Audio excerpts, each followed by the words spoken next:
एक बहुत बड़ा डाउट जो लोगों के बीच में बना रहता है वो ये है कि हु कहाँ इस्तेमाल करें और whom कहाँ इस्तेमाल करें। आइए इस डाउट को आज हमेशा के लिए मिटाते हैं और एक बहुत सिंपल सी ट्रिक देते हैं जिससे आप पहचान सकते हैं कि कहाँ who लगेगा, कहाँ whom लगेगा। आइए देखते हैं। दो क्वेश्चन है मेरे सामने। Who is coming to the party? Whom did you invite? Party में कौन आ रहा है? Who is coming to the party? Whom did you invite? तुमने किसको इनवाइट किया है?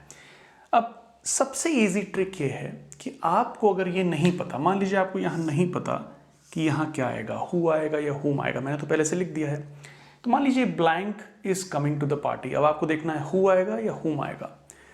आप इसका आंसर देने की कोशिश करिए। मैं कह रहा हूँ अगर blank is coming to the party, who is coming to the party या whom is coming to the party, इसका आंसर क्या होगा? He is coming to the party, she is coming to the party या they are coming to the party.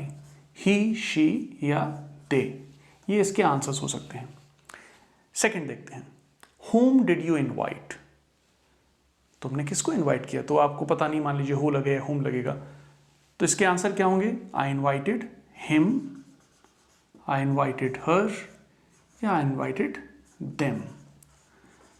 तो जहां पे answers him, हर, them ऐसे आ सकें, आप उसके आंसर को देने की कोशिश करिए, और जहां पे ही, शी, दे आ सकें।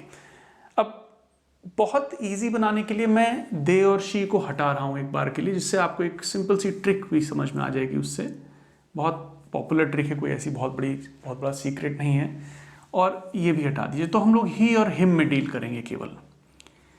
अगर इसका आंसर ही से आप दे सकते हैं, blank is coming to the party, party में कौन आ रहा है? He is coming to the party. अगर आप इसका आंसर ही से दे सकते हैं तो यहां लगेगा who. Blank did you invite, तुमने किसको इनवाइट किया है? I invited him. I invited he तो बोलेंगे नहीं, आई इनवाइटेड हिम। जहां आप आंसर हिम से देंगे वहां लगेगा होम। देख लीजिए, इजी है समझना। एम वाला आइटम जहां हिम है वहां पे आपका होम आ जाएगा। ठीक है, तो बहुत ही सिंपल ट्रिक है। आप जो क्वेश्चन है उसका आंसर देने की कोशिश करिए और उससे पहचान लेंगे आप कि यहाँ हु लगेगा या होम लगेगा। Who is coming to the party, he is coming to the party, who लग गया। Blank is coming to the party, he is coming to the party, who लग गया। Blank did you invite, I invited him, whom did you invite. अब आइए एक question देखते हैं, इसको साथ में सॉल्व करेंगे। एक क्वेश्चन का आंसर आप मुझे कमेंट्स में लिख के देंगे। Blank are you calling. अब देखिए यहाँ हमें पता नहीं है, मान लीजिए हु लगेगा या हुम लगेगा। ब्लैंक आर यू कॉलिंग, तुम किसको कॉल कर रहे हो? ये है क्वेश्चन, तुम किसको कॉल कर रहे हो? इसका जवाब क्या होगा? आई एम कॉलिंग हिम या he, I am calling him, I am calling him. तो यहां आ जाएगा whom. Whom are you calling? Blank is absent today. अब मुझे आप इसका आंसर सोच के दीजिए क्या होगा। यहाँ who आएगा या whom आएगा। उससे पहले एक चीज़ मैं आपको बताऊँ, ये डिस्कशन खत्म होने से, कि ये बहुत ज़रूरी है जानना आपका कि whom कहाँ आएगा या who कहाँ आएगा। इसलिए कि फॉर्मल राइटिंग्स में, रिसर्च पेपर्स में या कहीं भी एग्जामिनेशन या ऐसी किसी जगह पे ये बहुत ज़रूरी है कि जहाँ who आना है वहाँ who लिखें, जहाँ whom आना है वहाँ whom लिखें। जनरली स्पीकिंग, कैजुअल बातों में आज के समय में आप दोनों जगह हु का इस्तेमाल कर सकते हैं। तो जहाँ तक बात रही स्पोकन इंग्लिश की, नॉर्मल बातों की, लोग हु का इस्तेमाल हर जगह कर रहे हैं। वहाँ भी कर रहे हैं जहाँ हुम लगता है और बहुत हद तक वो एक्सेप्टेबल भी है।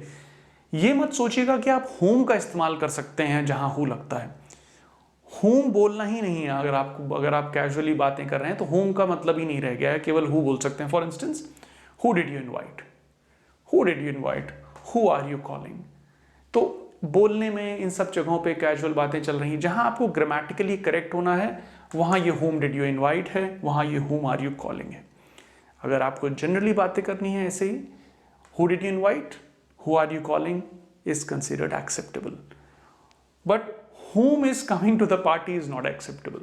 ठीक है, तो जहां हु है वहां whom नहीं आएगा, जहां whom है वहां आप who लगा सकते हैं। तो मुझे इसका आंसर कमेंट्स बताइए, जिससे मुझे लगे कि आपको कॉन्सेप्ट समझ में आया। I hope it helps. कहीं कोई डाउट बना रह गया हो, please let me know in the comments. Take care.